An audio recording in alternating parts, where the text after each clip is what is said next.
Welcome back my dear students. अभी हम लोग ने फर्स्ट लेक्चर में डिसोल्यूशन के फर्स्ट लेक्चर में फिनिश किया ट्रांसफर स्टेज। ओके, थोड़ा सा रिकॉल करती हूँ आपको। बैलेंस शीट दिया जाता है डिसोल्यूशन में, you are going to close down that balance sheet, तो each and every element should be transfer. तो हम लोग ने सारी assets except cash and bank balance, fictitious assets जो भी रहता है, कैश एंड बैंक बैलेंस अगर फिक्टिशियस एसेट है तो वो फिक्टिशियस एसेट छोड़ के बाकी सारी एसेट्स को हमें ट्रांसफर करना है रियलाइजेशन के डेबिट में। तो आप देखोगे हम लोग ने यहाँ पे लैंड एंड बिल्डिंग से लेके बिल्स रिसीवेबल तक सब एसेट्स को ट्रांसफर कर दिया है रियलाइजेशन के डेबिट में। जर्नल एंट्री उसकी बनेगी, रियलाइजेशन को मैंने डेबिट दिया है, रियलाइजेशन को मैंने डेबिट दिया है, तो जर्नल क्या बनेगा इसका, realisation account debit to land and building, to goodwill, to plant and all. Okay, this should be the journal entry. बार बार मैं जर्नल के ऊपर क्यों इतना जोर दे रही हूँ, क्योंकि अगर आपको एग्जाम में जर्नल पूछते हैं तो जर्नल ही आपको करना है, आपको लेजर्स को मार्क्स नहीं मिलेंगे, that's why. Okay, your basic should be very much clear. Thereafter cash and bank balance का बैलेंस हमने ट्रांसफर कर दिया। Partners capital has credit balance, तो देखो पार्टनर्स कैपिटल भी हम लोग ने लिख दिया है 50,000, 40,000 on the credit side of partners capital account. Reserve fund is what, accumulated profit. Profit किसका होता है, ऑफ कोर्स पार्टनर्स का। पार्टनर्स उसको बांट के लेते हैं, कौन से रेशो में बांटेंगे, जो आपको प्रॉब्लम में दिया जाएगा। तो देखो यहाँ पे क्या बताया है एडिशनल इंफॉर्मेशन में, A and B are equal partners, so they are enjoying whatever profit, or they are, if they are want to suffer loss, if they are going to suffer loss, then whatever profit or loss is to be shared equally. तो वो equally shared होना चाहिए। तो reserve fund is what, it is accumulated profits, that's why it should be transferred to partners in equal proportion in the profit sharing ratio, my dear student. Okay, तो there after sundry creditors को हमने transfer किया है।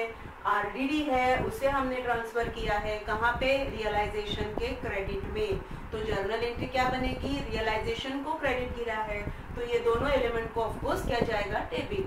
Sundry creditors account debit, RDD account debit to realisation. Thereafter, A's loan, A is not outsider, A is a partner, so उसका account हमने open किया है और उसके अकाउंट के क्रेडिट साइड में, because it's a liability, it has credit balance, तो credit side में हम लोग ने लिखा by balance brought down जो है 10,000. This is all about transfer stage. Now in this lecture we are going to learn the realization stage. Realization का मतलब क्या होता है, जैसे कि मैंने आपको फर्स्ट लेक्चर में बताया डिसोल्यूशन को कैसे ट्रीट किया जाता है। Partner will try to sell out all the assets as far as possible. वो बेचना चाहेंगे, जो पैसा आएगा उसमें से जो आउटसाइडर की लायबिलिटी है, पार्टनर्स की लायबिलिटी है, वो सेटल हो जाएगी। ये सिंपल फंडा है डिसोल्यूशन का। देखो यहाँ पे क्या बताया है, adjustment number 2, adjustment number 2, assets except bills receivable are realized at rupees 1,50,000. Assets except bills receivable छोड़ के बाकी की सारी एसेट्स रियलाइज्ड हो गई मतलब बेच दी गई, और उसमें से कितना पैसा आया, प्रोसीड्स कितने मिले आपको, 1,50,000। ओके, तो ये पैसा आ रहा है आपके पास, तो इसको आप कैसे ट्रीट करेंगे। ओके, आपके लिए मैं यहाँ पे ही जर्नल एंट्री पहले लिख देती हूँ, बाद में रफ करूंगी, क्योंकि वैसे भी अपने बोर्ड पे अभी जगह नहीं है। ओके, तो यहाँ पे आपके लिए मैं जर्नल लिखती हूँ और बाद में मैं उसको रफ कर देती हूँ, क्योंकि थोड़ा नीचे जा रहा है लेकिन आपको दिखाई देगा। तो देखो पैसा कितना आ रहा है, 1,50,000 आ रहा है। कैश कम्स इन, तो रियल अकाउंट के हिसाब से उसको क्या जाना चाहिए, डेबिट। सो कैश और bank account debit to. Okay, देखो कैश और बैंक अकाउंट डेबिट, कैश और bank account debit, how much, 1,50,000, इतना पैसा आ रहा है आपके पास। ओके, क्या करके आ रहा है, एसेट बेच रहे हो, तो हम लोग जनरली क्या एंट्री करते हैं, 2 एसेट्स, लेकिन अभी यहाँ पे 2 एसेट्स करके एंट्री नहीं बनेगी। क्यों नहीं बनेगी, बिकॉज एसेट्स को हम लोग ने ट्रांसफर स्टेज पे ही क्लोज कर दिया। आपको मैंने फर्स्ट लेक्चर में जो जर्नल एंट्री बताई थी, तब मैंने realisation account debit to all assets, assets account वहीं पे क्लोज हो गई। अब सारी एसेट्स कहाँ पे पड़ी है, एसेट्स पड़ी है रियलाइजेशन के डेबिट में। अभी इनको हमें इधर से भी निकाल देना है, इनको इधर से भी निकाल देना है। रियलाइजेशन के डेबिट साइड का इफेक्ट हमें नील करना है। तो देखो मैंने आपको पहले से बताया डेबिट का इफेक्ट आपको नील करना है तो आपको उसको क्या देना पड़ेगा, क्रेडिट देना पड़ेगा। All assets lies on the debit part of realisation account. हम लोग इसको नॉर्मल जर्नल एंट्री के जैसा ट्रीट नहीं कर सकते। जैसे नॉर्मल केस में जब एसेट बेची जाती है तो हम एंट्री क्या करेंगे, कैश और bank account debit to asset. लेकिन एसेट्स को हम लोग ने ट्रांसफर स्टेज में ही क्लोज कर दिया ना। अब एसेट कहाँ पे पड़ी है, रियलाइजेशन के डेबिट में पड़ी है। फर्स्ट एंट्री हम लोग ट्रांसफर स्टेज में क्या किए थे, realisation account debit to asset, वहां पे ही हम लोग ने टू एसेट्स करके उसको क्रेडिट दिया, assets gets close. Now all assets lies on the debit part of realisation account, keep this in mind very well. Okay, सारी एसेट्स कहाँ पे पड़ी है, रियलाइजेशन के डेबिट में पड़ी है। अभी उसको उधर से भी निकालना है, पैसा आ रहा है तो रियल अकाउंट के हिसाब से कैश और bank account should be debited because cash comes in. So cash और बैंक अकाउंट डेबिट टू किसे देना पड़ेगा, एसेट्स कहाँ पे पड़ी है, रियलाइजेशन के डेबिट में पड़ी है। अभी उसको रियलाइजेशन के डेबिट से भी निकालो। So to realisation it must be credited. ठीक है, इसका हिसाब हम लोग ने क्लोज कर दिया। रियलाइजेशन के डेबिट से भी उनको निकालना है तो रियलाइजेशन को देना पड़ेगा credit. That's why the entry is like this. Okay, cash और bank account debit to realisation. अभी पोस्टिंग करना है इसका, कैश और बैंक अकाउंट के डेबिट साइड में पैसा आ रहा है, कैश और बैंक को डेबिट गिरा है। सो कैश और बैंक के डेबिट में आएगा टू रियलाइजेशन। कितना पैसा आया, 1,50,000। ओके, रियलाइजेशन को मैंने जर्नल में क्रेडिट दिया है तो रियलाइजेशन के क्रेडिट में मैं लिखूंगी बाय कैश और बैंक, बाय कैश और बैंक। ओके, ब्रैकेट में मेंशन करेंगे ताकि पता चले कि ये कौन सी कैश है। एसेट्स रियलाइज, एसेट्स रियलाइज कितना पैसा आया, 1,50,000। तो ये मैंने यहाँ पे मेंशन कर दिया 1,50,000। ठीक है, ये हो गई उसकी जर्नल एंट्री की। All assets except bills receivable realise 1,50,000। ठीक है, ये हो गया। अभी देखेंगे भाई अगर बिल्स रिसीवेबल नहीं बेचा है तो उसका कुछ तो ट्रीटमेंट होना चाहिए। जब किसी एसेट्स का कुछ भी ट्रीटमेंट नहीं बताते हैं, किसी एसेट्स के बारे में कुछ भी नहीं बताते, सो आपको क्या इमेजिन करना है उसमें क्या होता है कि assets realised at zero value, उसका कुछ भी नहीं मिला। रियलाइज्ड एट जीरो वैल्यू मतलब कुछ भी नहीं मिला, उसका रियलाइजेशन वैल्यू नील है, तो उसको कुछ ट्रीटमेंट नहीं करना है, उसको वैसे ही छोड़ देना है। लेकिन यहाँ पे देखो प्रॉब्लम में क्या बताया है, third adjustment, bills receivable are taken over by A. ये भी तो हो सकता है कि कुछ बिल्स रिसीवेबल को कुछ एसेट्स हो सकती है जिसको पार्टनर्स टेक ओवर कर ले, हो सकता है। तो यहाँ पे वही एक एडजस्टमेंट है कि ये जो बिल्स रिसीवेबल है जो रियलाइज नहीं हुआ उसे कौन टेक ओवर कर रहा है, ए टेक ओवर कर रहा है। और कौन से वैल्यू को टेक ओवर कर रहा है ये आपको प्रॉब्लम में देंगे। तो यहाँ पे क्या बताया है, A take over it at book value, A ने उसको टेक ओवर किया है बुक वैल्यू। बुक वैल्यू मतलब बैलेंस शीट वैल्यू, उसी वैल्यू को ए ने टेक ओवर किया। तो अभी एंट्री क्या करेंगे, ओके, बिल्स रिसीवेबल भी कहाँ पे पड़ा है, रियलाइजेशन के डेबिट में पड़ा है। बिल्स रिसीवेबल भी रियलाइजेशन के डेबिट में पड़ा है, उसको निकालो उधर से भी, उसका भी हिसाब अभी क्लोज होने जा रहा है। Who is going to take over, who is the receiver, कौन लेके जा रहा है, ए लेके जा रहा है। तो देखो अभी personal account is going to be involve, personal account involve हो रहा है।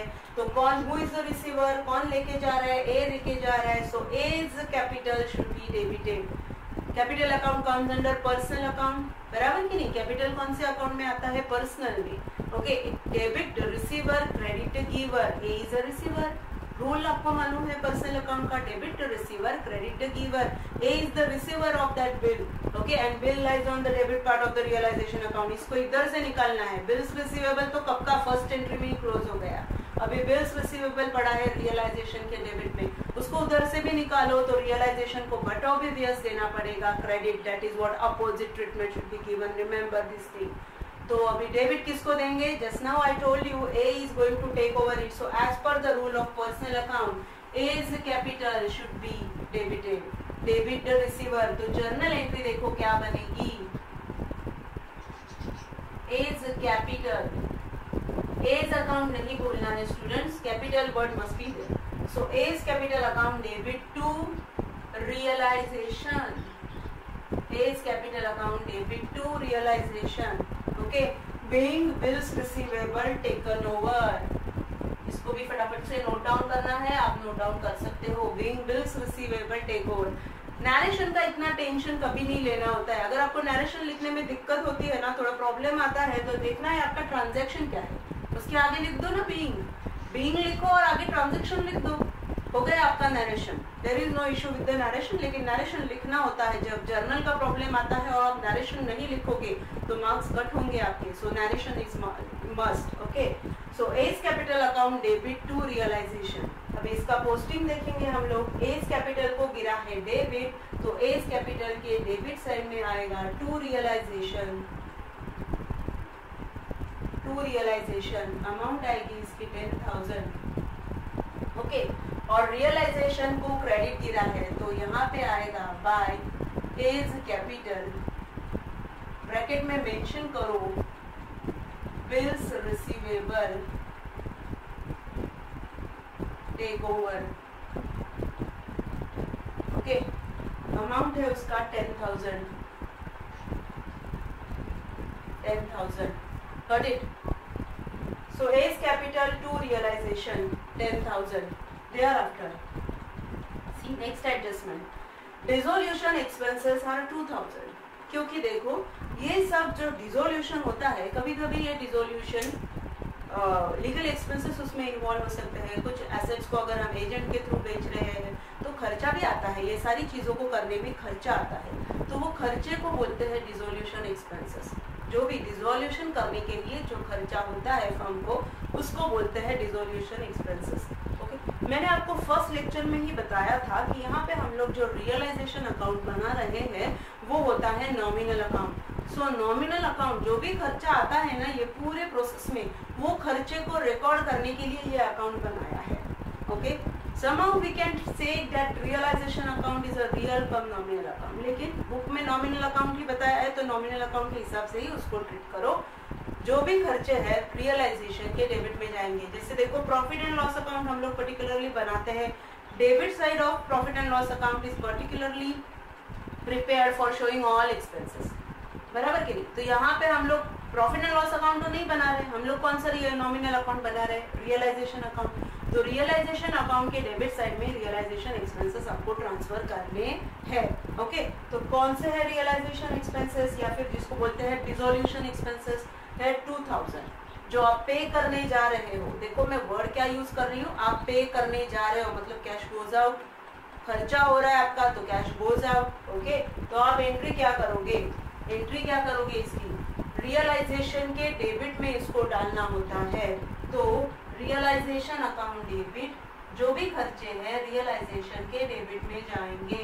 Realisation account debit to cash और बैंक, क्योंकि आप खर्चा कर रहे हो, it should be credited to cash or bank account because money goes out, okay.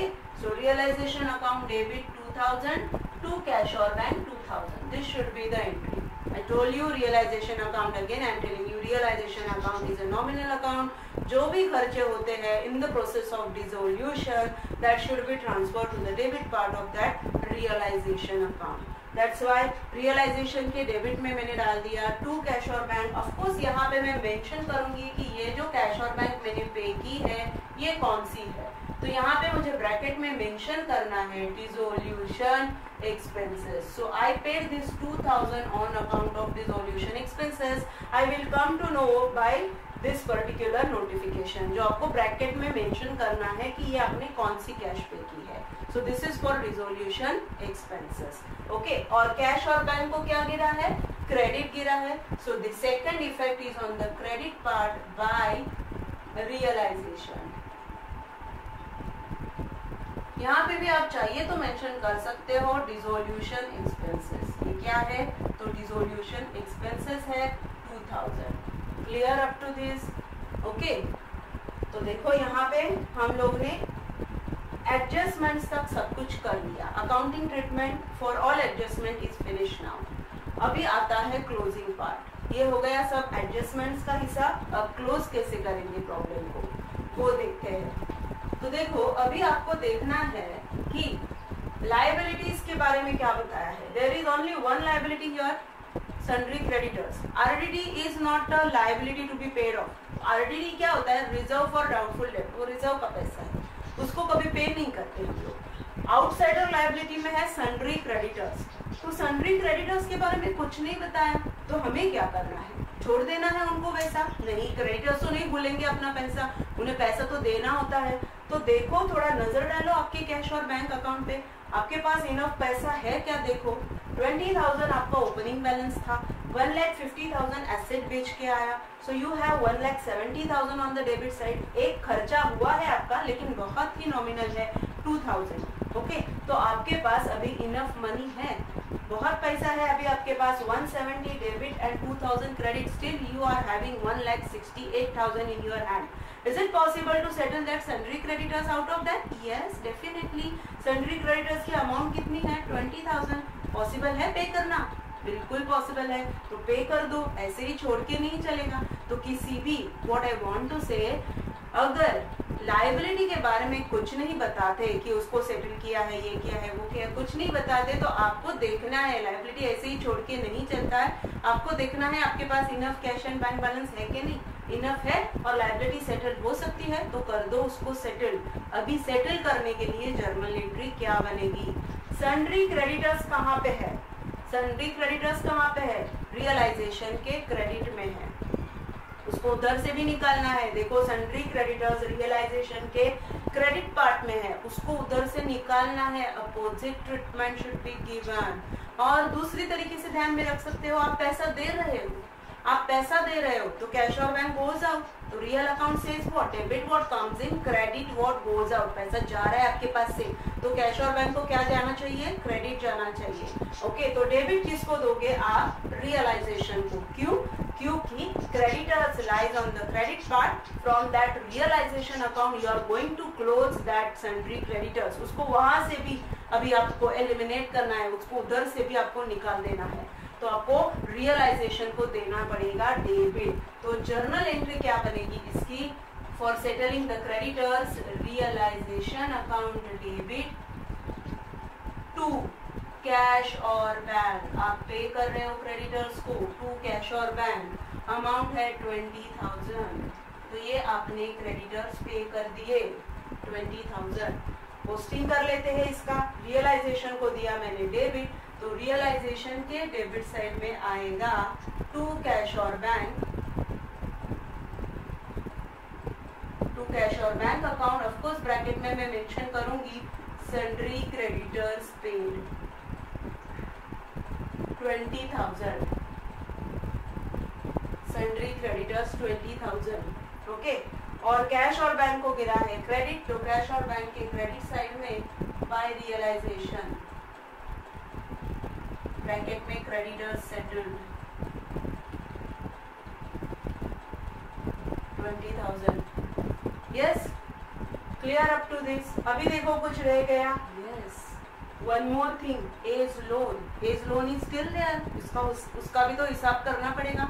Outsiders liability settle करने के बाद पार्टनर्स अपने बारे में सोच सकते हैं। तो ए इज अ पार्टनर, पार्टनर ऐसे नहीं बोल सकता पहला मेरा दो, पहले तो आउटसाइडर का देना पड़ेगा। बैंक लोन है तो उसको पहले सेटल करना पड़ेगा। Outsiders claim should be settled first of all. तो आउटसाइडर में अपने पास अभी एक ही लायबिलिटी थी क्रेडिटर्स, जिसको हमने सेटल कर दिया। अभी आपके पास पैसा है आपके पास पैसा है। एज लोन सेटल करना है आपको सिर्फ 10,000, आपके पास इनफ पैसा है, तो अभी आपको क्या करना है? उसको भी क्लोज कर देना है। तो ठीक है, एज लोन को हम सेटल करेंगे। एज लोन हम लोग ने वहां पे ट्रांसफर नहीं किया है। एज लोन कहाँ पे पड़ा है? एज लोन अकाउंट के क्रेडिट साइड में पड़ा है, तो इसको अभी क्लोज करना है। तो हमें बट ऑब्वियस क्या देना पड़ेगा? उसको डेबिट देना पड़ेगा, तभी ये अकाउंट क्लोज होगा। तो as loan account debit to cash और bank, as loan account debit to cash और bank, this should be the treatment 10,000। Journal entry मैंने ओरली बोल दी, as loan account debit to cash और बैंक। एज लोन को debit दो, उसको close करना है। तो देखो ये 10,000 यहाँ पे आया, आपने एज लोन को पे किया है, कैश और बैंक गई है आपसे, सो कैश और बैंक के क्रेडिट साइड में आपको इफेक्ट देना है by A's loan, by A's loan account 10,000। Okay, तो ये हो गया आपका A's loan settle. If you see A's loan gets tally, account finish, आपका ये अकाउंट क्लोज हो गया। Debit credit gets match, account close हो गया, अकाउंट क्लोज, ठीक है, सारी लायबिलिटी सेटल्ड हो गई, सब कुछ हो गया। अभी आते हैं पार्टनर्स के हिसाब में। तो पार्टनर्स का हिसाब करने के लिए अभी आपको क्या करना पड़ेगा, ये पूरे प्रोसेस में आपको प्रॉफिट हुआ है कि लॉस हुआ है, ये अकाउंट, ये कौन से अकाउंट से पता चलेगा आपको, रियलाइजेशन अकाउंट से। जैसे हम लोग फाइनल अकाउंट में प्रॉफिट एंड लॉस अकाउंट को क्लोज करते हैं, तो उसको क्लोज करने के बाद हमें मिलता है नेट प्रॉफिट या नेट लॉस। तो ये प्रोसेस में हमें प्रॉफिट हुआ कि लॉस हुआ, ये हमें कैसे पता चलेगा, रियलाइजेशन अकाउंट को क्लोज करो। रियलाइजेशन अकाउंट के क्लोज करने के बाद आपको पता चलेगा प्रॉफिट हुआ है कि लॉस हुआ है। तो स्टूडेंट्स अभी हम लोग क्लोज करेंगे realisation account. Realisation account close करने के बाद हमें पता चलेगा ये पूरे डिसोल्यूशन प्रोसेस में प्रॉफिट हुआ है कि लॉस हुआ है। क्लोज करने के लिए हमें देखना है कि रियलाइजेशन अकाउंट की कौन सी साइड ज्यादा है। तो रियलाइजेशन अकाउंट की अगर आप देखोगे यहाँ पे, तो क्रेडिट साइड की अमाउंट ज्यादा है। If we take the total of this side we will get the total 1,83,000। देखिए टोटल है 1,83,000। क्रेडिट साइड की टोटल ज्यादा है, उससे पहले लेनी है। जो भी साइड ज्यादा होती है उसकी टोटल आपको पहले लेनी होती है। तो यहाँ पे क्रेडिट साइड ज्यादा है, क्रेडिट साइड की टोटल मैंने ले ली 1,83,000। 1,83,000 में से डेबिट की अमाउंट आप माइनस करोगे तो आपको यहाँ पे मिलेगा profit on realisation. So if we find out the profit, you will get here it is 48,000. 48,000 is what the process, the profit on the process of dissolution. तो ये डिसोल्यूशन में ए एंड बी को टोटल कितना profit हुआ है 48,000। कैसे बांटेंगे वो, तो उनका रेशियो आपको प्रॉब्लम में दिया है। A and B are equal partners, so they will share the profits in the ratio of their in their profit sharing ratio. So two partners capital, realization account debit to A's capital to B's capital, ऐसे ratio में ये जो profit है ये बांटा जाएगा और ratio है इक्वल। सो 48,000 आप बांटोगे 24,000 ऐसे करके ये प्रॉफिट बांटना है आपको, ठीक है। तो अभी देखो इसकी जर्नल एंट्री क्या बनेगी, realisation account debit to A's capital to B's capital 24,000 equally बांट रहे हैं क्योंकि प्रॉफिट शेयरिंग रेशियो इक्वल है। तो अभी यहाँ पे रियलाइजेशन के डेबिट में इफेक्ट आया, so but obvious second effect जो जाएगा वो पार्टनर्स कैपिटल के क्रेडिट में जाएगा।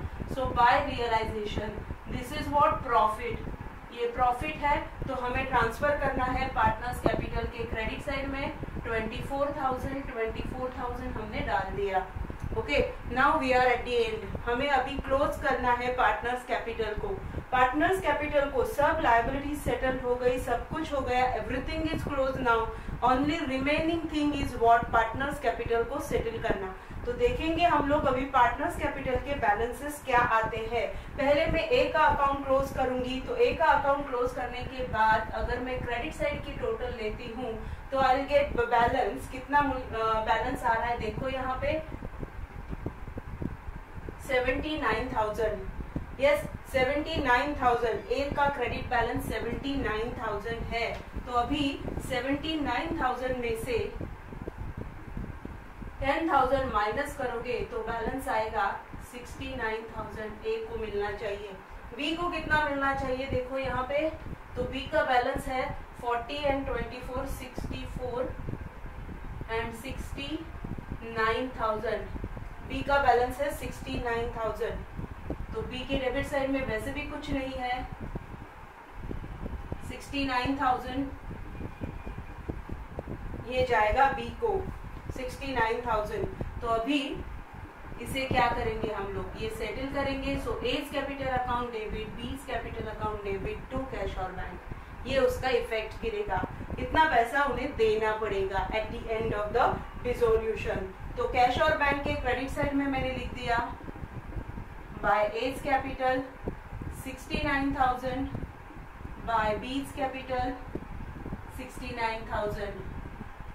Okay, so if we close this, अभी हम लोग क्लोज करेंगे तो हमें पता चलेगा कि अपना अकाउंट टैली हो रहा है कि नहीं हो रहा है।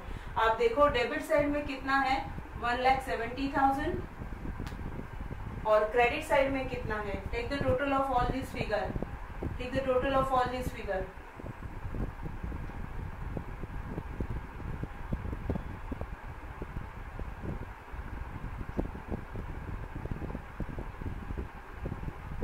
यस 1,70,000 को आपका कैश और बैंक टैली हो गया। This is what we have to close dissolution problem. Dissolution problem का क्लोजिंग आपका कैश और बैंक को टैली करके होता है। पार्टनर्स को जो भी अमाउंट देनी होती है वो एट दी एंड देनी होती है, और एट दी एंड आप पार्टनर्स को में भी कोई पार्टनर ऐसा हो सकता है जिसे पैसा लाना पड़े, कोई पार्टनर ऐसा हो सकता है जिसे पैसा देना पड़े।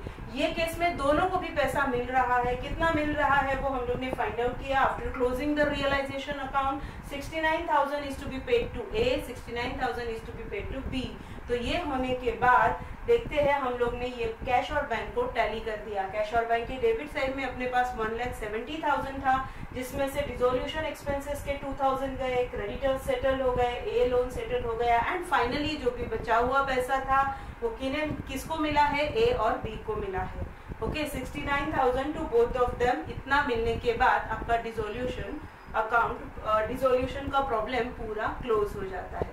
सो this is how dissolution problem should be tackle. आपको डिसोल्यूशन के प्रॉब्लम में इतने सारे ऐसे बहुत सारी एडजस्टमेंट्स आएंगी। नेक्स्ट लेक्चर में हम लोग डिसोल्यूशन के प्रॉब्लम में इंसॉल्वेंसी केस कवर करेंगे। Thank you very much.